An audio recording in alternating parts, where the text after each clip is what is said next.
This is the next installment in the Wonder book. Page 19. Jack, Will, Julian, and Charlotte. We followed Mr. Tushman into a small room across from Mrs. Garcia's desk. He was talking as he closed the door to his office and sat down behind his big desk, though I wasn't really paying much attention to what he was saying. I was looking around at all the things on his desk. Cool stuff, like a globe that floated in the air, and a Rubik's type cube made with little mirrors. I liked his office a lot. I liked that there were all these neat little drawings and paintings by students on the wall, framed like they were important. Mom sat down in a chair in front of Mr. Tushman's desk, and even though there was another chair right next to hers, I decided to stand beside her.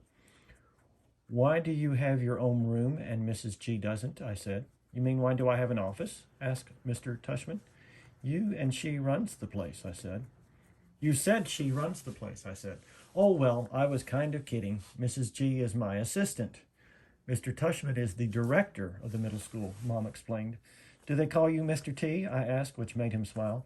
Do you know who Mr. T is? He answered. I pity the fool, he said in a funny, tough voice, like he was imitating someone.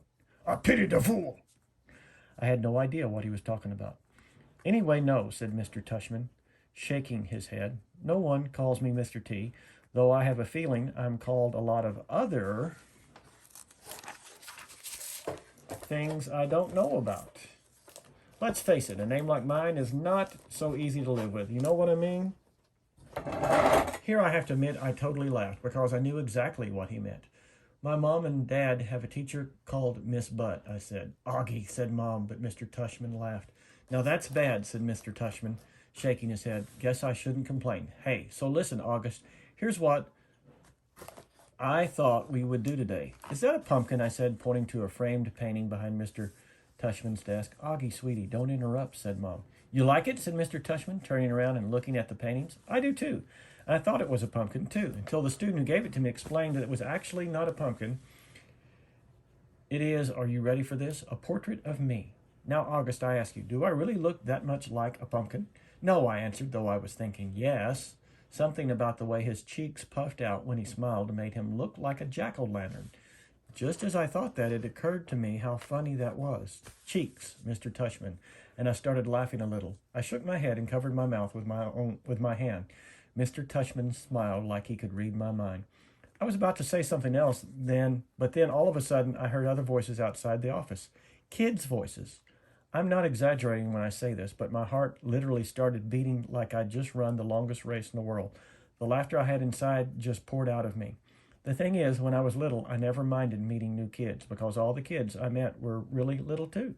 That's cool about really little kids is what's cool about really little kids is that they don't say stuff to try to hurt your feelings, even though sometimes they do say stuff that hurts your feelings, but they don't actually know what they're saying. Big kids, though, they know what they're saying, and that is definitely not fun for me. One of the reasons I grew my hair long last year was that I like how my bangs cover my eyes. It helps me block out the things I don't want to see. Mrs. Garcia knocked on the door and poked her head inside. They're here, Mr. Tushman, she said. Who's here? I said. Thanks, said Mr. Tushman to Mrs. Garcia. August, I thought it would be a good idea for you to meet some students who'll be in your homeroom this year. I figured they could take you around the school a bit, show you the lay of the land, so to speak. I don't want to meet anyone, I said to Mom. Mr. Tushman was suddenly right in front of me, his hands on my shoulders. He leaned down and said very softly in my ear, It'll be okay, August. These are nice kids, I promise. You're going to be okay, Augie, Mom whispered with all her might. Before she could say anything else, Mr. Tushman opened the door to his office. Come on in, kids, he said, and in walked two boys and a girl. None of them looked over at me or Mom. They stood by the door looking straight at Mr. Tushman like their lives depended on it. Thanks so much for coming, guys, especially since school doesn't start until next month, said Mr. Tushman. Have you had a good summer?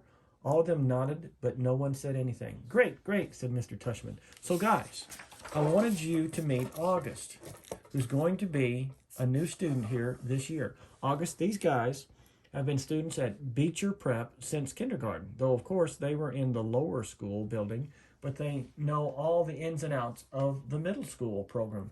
And since you're all in the same homeroom, I thought it would be nice if you got to know each other a little before school started. Okay, so kids, this is August. August, this is Jck2wll.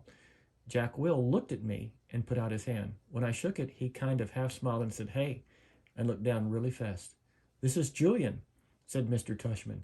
Hey, said Julian, and did the same exact thing as Jck2wll. Took my hand, forced a smile, looked down fast. And Charlotte, said Mr. Tushman. Charlotte had the blondest hair I've ever seen. She didn't shake my hand, but gave me a quick little wave and smiled. Hi, August. Nice to meet you, she said. Hi, I said, looking down. She was wearing bright green Crocs. So, said Mr. Tushman, putting his hands together in a kind of slow clap, what I thought you guys could do is take August on a little tour of the school. Maybe you could start on the 3rd floor. That's where your homeroom class is going to be, room 301. I think Mrs. G is. Room 301, Mrs. Garcia called out from the other room. Room 301, Mr. Tushman nodded. And then you can show August the science labs and the computer room. Then work your way down to the library and the performance space on the 2nd floor. Take him to the cafeteria, of course. Shall we take him to the music room? Asked Julian. Good idea, yes, said Mr. Tushman. August, do you play any instruments? No, I said. It wasn't my favorite subject on account of the fact that I don't really have ears. Well, I do, but they don't exactly look like normal ears. Well, you may enjoy seeing the music room anyway, said Mr. Tushman. We have a very nice selection of percussion instruments. August, you've been wanting to learn to play the drums, Mom said, trying to get me to look at her, but my eyes were covered by my bangs as I stared at a piece of old gum that was stuck to the bottom of Mr. Tushman's desk. Great. Okay, so why don't you guys get going, said Mr. Tushman. Just be back in here. He looked at Mom. Half an hour? Okay. I think Mom nodded. So, is that okay with you, August? He asked me. I didn't answer. Is that okay, August? Mom repeated. I looked at her now. I wanted her to see how mad I was at her, but then I saw her face and just nodded. She seemed more scared than I was. The other kids had started out the door, so I followed them. See you soon, said Mom, her voice sounding a little higher than normal. I didn't answer her.